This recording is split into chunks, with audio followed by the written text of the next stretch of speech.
आज आपण करूया लाल माठाची भाजी। मी भाजी स्वच्छ धुवून घेतली, आता त्याला बारीक कट करून घेते। अशा प्रकारे मी लाल माठाची भाजी बारीक चिरून घेतली। माठाच्या भाजी करता लागणारं साहित्य, मी 2 कांदे बारीक चिरून घेतले, 7 ते 8 मिरच्या बारीक चिरून घेतल्या। तेल गरम झालेला आहे, कांदा टाकून घेऊ।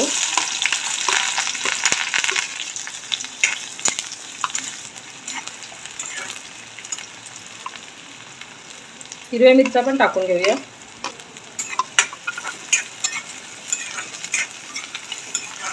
चवीनुसार मीठ टाकून घेऊ। कांदा आपला छान फ्राय झालेला आहे, आता आपण भाजी टाकून घेऊया।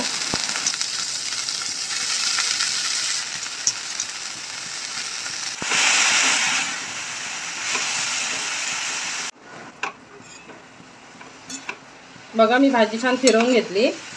आता झाकण न ठेवता आपल्याला भाजी शिजवून घ्यायची आहे।